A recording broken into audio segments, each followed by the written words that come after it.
Hey boys, Scotty the Redneck Canadian. Welcome back to my channel, Scotty's Homestead University, where we try not to swear and offend liberals.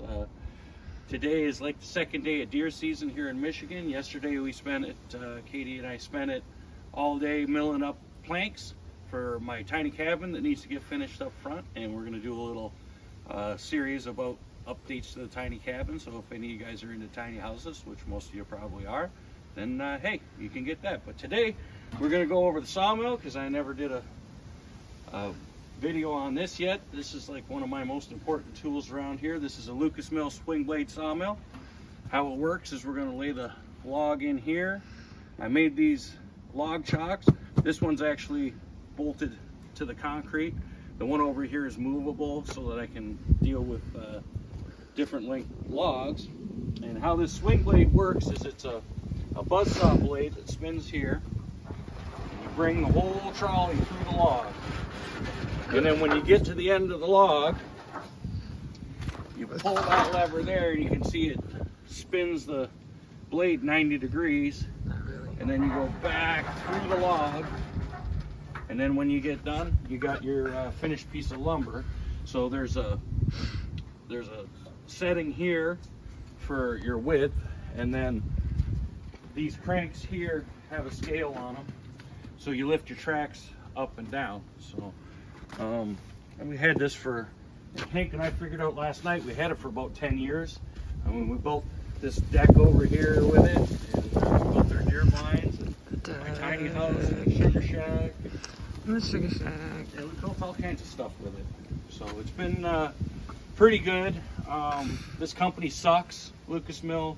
They're in Australia. I don't know if it's some cultural thing that they have against customer service, but this thing was built pretty much with off-the-shelf parts, and it's really annoying because if you ask them any questions, number one, it was like impossible to get a hold of an owner's manual for it. So, you know, I ended up having to figure it all out myself, and that was a lot of fun. You know, because it looks simple, but it's really not, because this blade has adjustments this way, it has adjustments this way, the whole trolley has adjustments this way, and if they're not exactly right, it fights you, and it is not a fun thing to fight with. You can win, but it is hard and it sucks. But and then if you ask Lucasmill what parts you need for it, they tell you to go to their dealer who's in like Oregon or something. They're like the exclusive dealer. For instance, this transmission here, it's an off-the-shelf transmission. The seal's bad in it, so I keep having to just add oil to it because I don't want to lose use of the sawmill until the winter time. And they won't even tell me. They tell me, send it back to whoever it is, Left Coast or Bailey's or wherever, and for $850, they'll rebuild it. Well, you know what? I'm not giving them $850 for like a $2 seal. So, yeah, and then they gave me some guff. It was really annoying because they were like, well, you know, it's a highly technical, blah, blah, blah. I'm like, what are you talking about? I rebuilt the whole freaking four-wheel drive front end of my John Deere tractor. You don't think I can replace this seal? So, anyway. I like the machine. The company just sucks. I don't think I would ever buy another one of these machines, not because of the machine, but because of the, I don't know. I don't know if everybody in Australia is a dick or what, but I don't know. Anyway, let me show you how we load this thing up and off.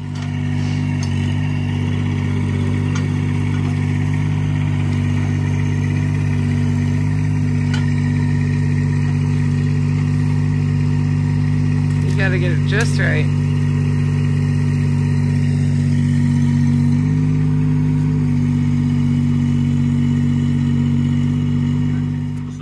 Got the log in position here on our dogs.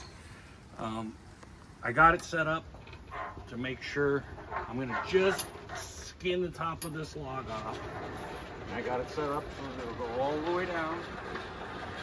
You just skin up here. Now it's a little bit, this is thicker, the taper of the log, the wide end is this way. So I like to set it up always with the wide end that way so I can gauge what the heck's going on. So next we're going to put the guards in place and put some water in it. It uses water, and I put a little bit of dish soap for lubrication, and we're going to start making some sawdust. Okay. All right.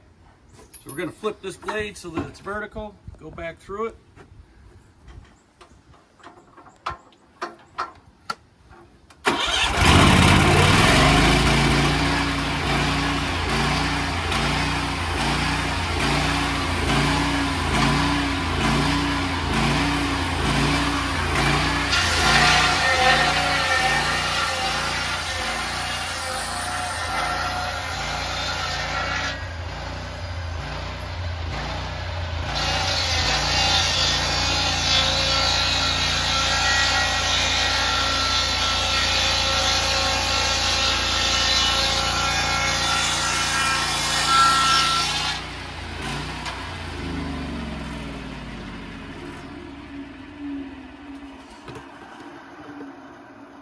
So that's basically the operation of it. We're just gonna skin the top first. But if I had all the stops set at 2x4 all the way up to a 6x6, I can do. We have a big pile of crap here that once I finish with the sawmill, that's gonna become fuel for the maple syrup boiler. So anyway, let me top this log off and we'll get it to the point where we start making paneling, and we'll show you how that works. All right, it's gonna give her a try.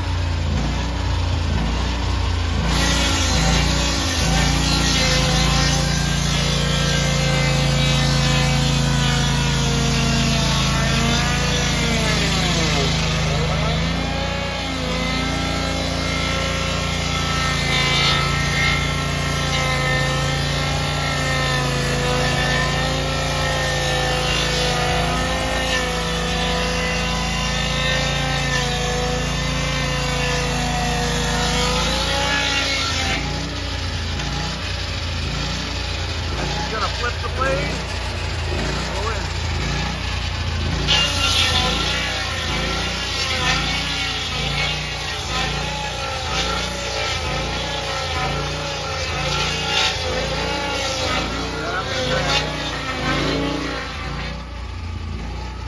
And just like that, you got a board.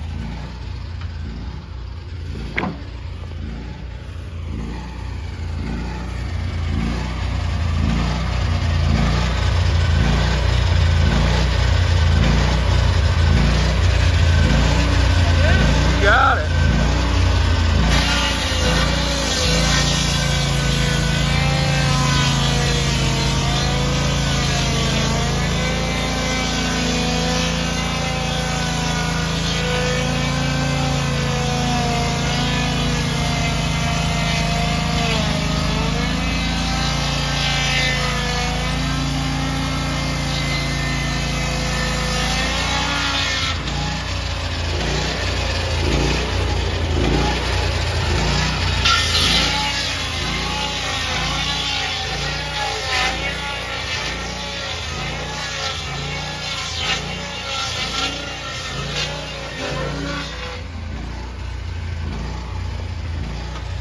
Like that. All right, so you can see here all we got left is a slab, which I'm going to flip over and I'm going to square the bottom of this off so we can cut it up for shelves or tables or whatever we want. The only waste at all was this little stuff. Not very much. What I did was I took it this way down until I could get 6 inches this way, and then all that was left was the slab. And hey, we got 30 pieces of full paneling. We saved some stuff like this where it was not quite the 6 inches and it's got the live edge on it for window trim and stuff like that. And then right at the end on the one side we hit this piece, but I squared that up. That'll be good for like window ledges and stuff like that. So I'll show you, we'll take a trip up because we're gonna go get our Hank Hill licenses today for my friend's party store. Hey, knock it off, Coda. And we'll be able to fill our own propane, and when we're there, if there's anybody else that needs propane filled up, we can do it for them. Propane and propane accessories. Propane and propane accessories. But we're going to run up front and we'll give you a little tour of our little cabin and what we're going to do. All right, so here's my tiny house we've been working on. I started building this Christmas Day 2017. So I got lots of stuff. We'll go through it. At some point we'll do a video. It's a work in progress, so We made all this paneling, or I did back in the day. But the roof's not done, the gable ends aren't done. And what I want to do is build some cabinets on either side over here. So there's a bunch of stuff that needs to get done. And, you know, hey, we'll get there, right? But that's what we're going to be working on. So until next time, keep your sticks on the ice, eh?